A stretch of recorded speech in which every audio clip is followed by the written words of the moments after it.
Bruchim Habiim, welcome friends. Today I'd like to discuss a certain topic, and I'm going to be reading an excerpt from this Sefer, Shomer Emunim, the Introduction to Kabbalah by Rabbi Yosef Ergas.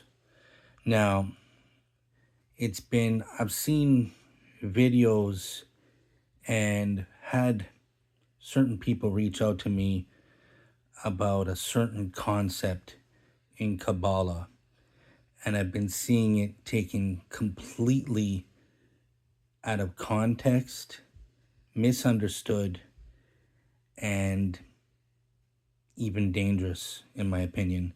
And so I just want to discuss this concept where I've heard on YouTube, even by well-studied individuals, that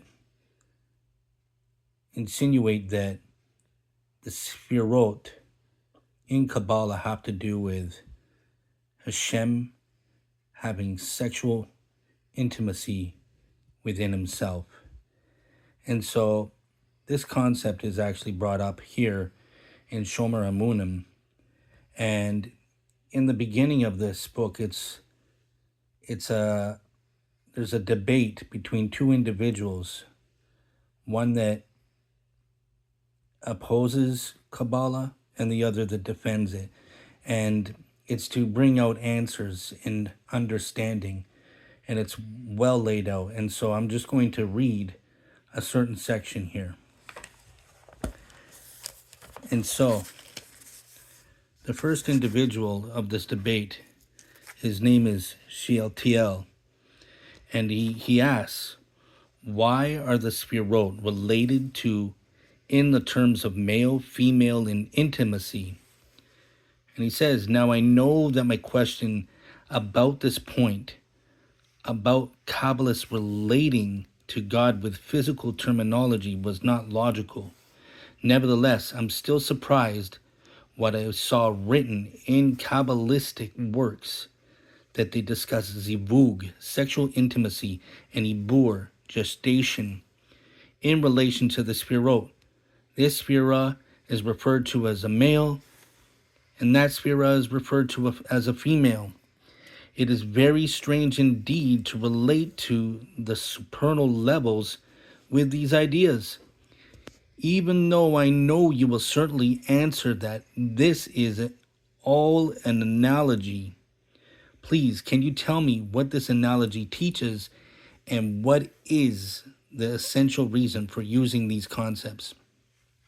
So, the individual named Yehuda, he begins to explain it. And the physical analogies are required to relate to process around the Sefirot.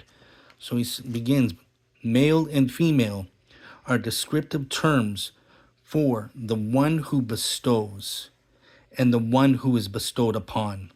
The one who bestows to another is referred to as male, and the one who receives the bestowal is referred to as female.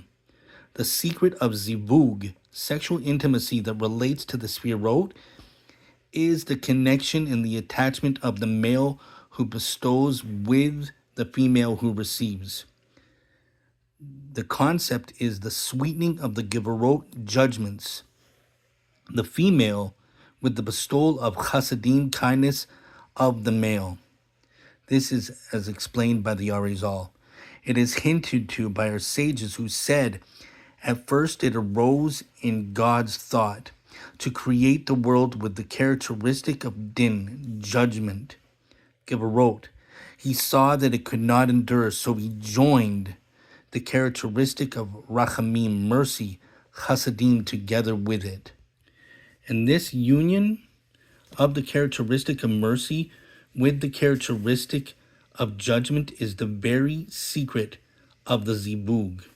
The secret of Ibur, gestation, is that the bestowal and the roots of the existence, the creations, that the female receives from the male, undergo tikkun, rectification, with the female to be presented with a spiritual ziur form, While the bestowal and roots of the existence are still within the male, they are highly refined. He gives them over to the female to bring the entity into a mature form of existence and actual revelation. This is as per the Zohar.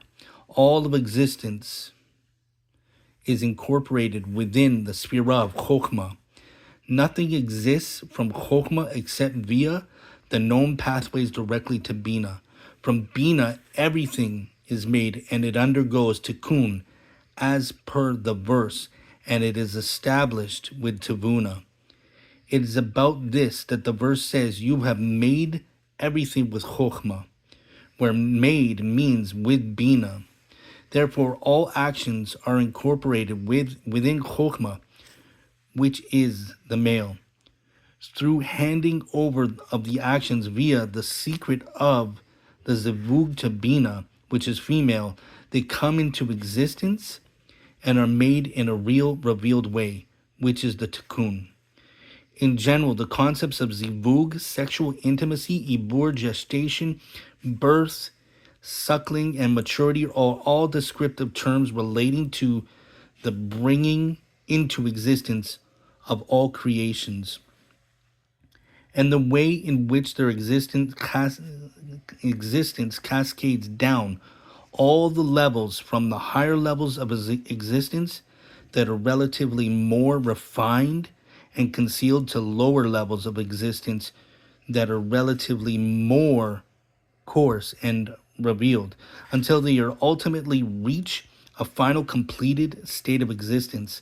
And these topics are the generalities of this kabbalistic wisdom for which the sages of the Zohar and the Arizal need to use these descriptive terms related to human traits so that they could explain deep and wondrous secrets that have no alternative method of explanation apart from using these descriptive terms and physical analogies. And this is even for the rationalists, those that study the Mishnah Torah and the Rambam. The Rambam even says that even though the Torah describes Hashem with having arms, holding a sword, or these things that he moves down, or all these different human attributes, we don't take them literally. And anyone that actually understands this to be some kind of literal explanation is foolish. And I've had people actually message me and try to tell me that this is like sorcery, or this is literal, and it's so wrong.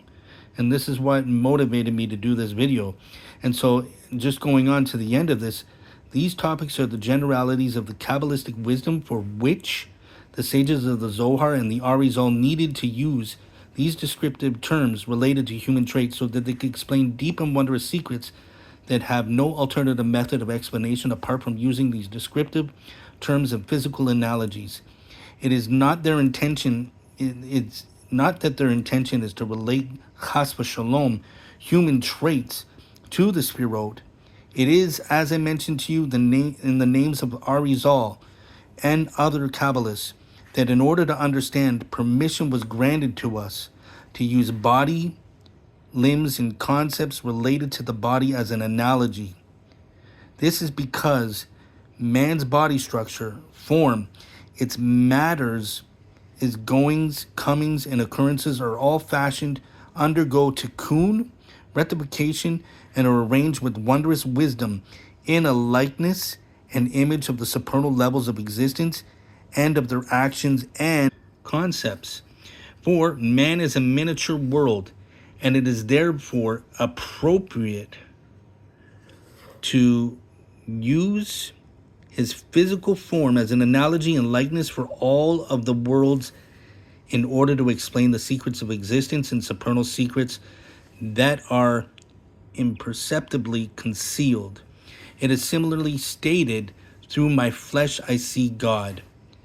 Notwithstanding the use of this analogy, it has truly never entered the head of any Kabbalist that above, in the Sefirot of the emanation, there should be a vestige or concept of physicality as they have written in their works. And so, hopefully this clarifies a bit of understanding for those that may have misunderstood why there's these human analogies within the Sefirot, the male and female, and these things. If we understand the Rambam and how we read the Torah and do not take them literally, then why would you take the Kabbalah concepts as literal? And on that note, Shavua Tov.